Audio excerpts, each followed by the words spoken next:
আসসালামু আলাইকুম। সুপ্রিয় শিক্ষার্থী বন্ধুরা, আজকের ভিডিওতে আমরা যে রচনাটি দেখব সেটি হচ্ছে হযরত আবু বকর রাদিয়াল্লাহু তাআলা আনহু এর জীবনী। রচনাটি একদম সহজ ভাষায় লেখা হয়েছে। আশা করি এটি তোমাদের অনেক উপকারে আসবে। তাহলে চলো কথা না বাড়িয়ে আমরা প্রথমে এই রচনার যে মূল পয়েন্টগুলো রয়েছে সেগুলো দেখে নিই। এই রচনাতে মোট পয়েন্ট রয়েছে ৭টি। ১. সূচনা। ২. জন্ম ও বংশ পরিচয়। ৩. ইসলাম ধর্ম গ্রহণ। ৪. ইসলামে তার অবদান। ৫. চারিত্রিক বৈশিষ্ট্য। ৬. মৃত্যু এবং সর্বশেষ ৭. উপসংহার। তাহলে চলো এখন আমরা প্রতিটা পয়েন্টের বিস্তারিত দেখে নিই। প্রথমে সূচনা। হযরত আবু বকর রাদিয়াল্লাহু তাআলা আনহু ছিলেন খুলাফায়ে রাশিদিনের প্রথম খলিফা। শিশুকাল থেকেই তিনি কোমল হৃদয় ও সুন্দর চরিত্রের অধিকারী ছিলেন। তিনি প্রচুর জ্ঞান অর্জন করেছিলেন। পবিত্র কুরআনের জ্ঞান ছিল তার অসাধারণ। তিনি বড় কবি, সুবক্তা ও দানশীল ছিলেন। জন্ম ও বংশ পরিচয়। তিনি ৫৭৩ খ্রিস্টাব্দে মক্কার কুরাইশ বংশের তাইম গোত্রে জন্মগ্রহণ করেন। তার পিতার নাম কুহাফা উসমান আর মাতার নাম সালমা। তার পিতা ছিলেন একজন বড় ব্যবসায়ী। ইসলাম ধর্ম গ্রহণ। নবীজির দাওয়াত পেয়ে হযরত আবু বকর রাদিয়াল্লাহু তাআলা আনহু পুরুষদের মধ্যে সর্বপ্রথম ইসলাম ধর্ম গ্রহণ করেন। আর ইসলাম গ্রহণের পর তিনি অনেক ক্রীতদাসকে কিনে নিয়েছিলেন এবং মুক্ত করে দিয়েছিলেন তাদের নির্যাতন থেকে। ইসলামে তার অবদান।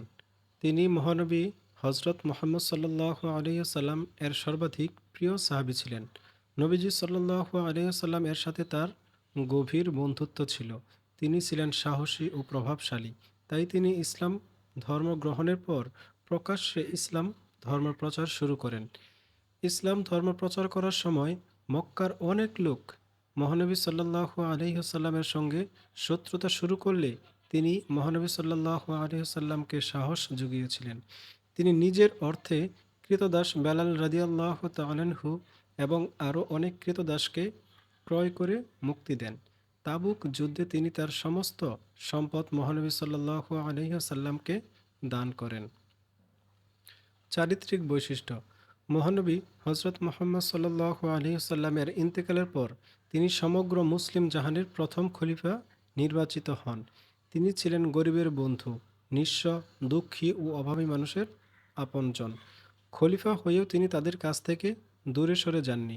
মহান সেবক ছিলেন তিনি। তাই মহানবী সাল্লাল্লাহু আলাইহি ওয়াসাল্লাম বলেছিলেন, ইসলাম প্রচারে সামর্থ্য ও ধন সম্পদ দিয়ে আমাকে সবচেয়ে বেশি সাহায্য করেছেন আবু বকর রাদিয়াল্লাহু তাআলা আনহু। মৃত্যু। তিনি দীর্ঘ ১৫ দিন জ্বরে ভুগে ৬৩৪ খ্রিস্টাব্দের ২৩শে আগস্ট মৃত্যুবরণ করেন। ইন্তেকালের সময় তিনার বয়স ছিল প্রায় ৬৩ বছর। তিনার ইচ্ছা অনুযায়ী তিনাকে মহানবী সাল্লাল্লাহু আলাইহি ওয়াসাল্লামের পাশে কবর দেওয়া হয়। উপসংহার। তিনি ছিলেন দায়িত্বশীল মানুষ। কিভাবে মানুষের ভালো করা যায় এই ভাবনাই ছিল তার। তিনি রাজকোষের রক্ষক ছিলেন। অভাবের জন্য উপোস করলেও তিনি রাজকোষের কিছু ভোগ করেননি। সত্যি মহৎ মানুষ ছিলেন তিনি। প্রিয় শিক্ষার্থী বন্ধুরা, আশা করি রচনাটি তোমাদের অনেক ভালো লেগেছে। এরকম সুন্দর সুন্দর সহজ ভাষায় রচনা পেতে অবশ্যই আমাদের চ্যানেলটি সাবস্ক্রাইব করে রাখবে।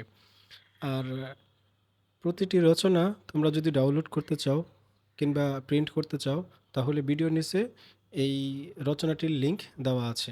সেখান থেকে তোমরা ডাউনলোড কিংবা কপি করে নিয়ে পড়তে পারবে। তো ভালো থেকো, দেখা হচ্ছে পরবর্তী ভিডিওতে। আল্লাহ হাফেজ।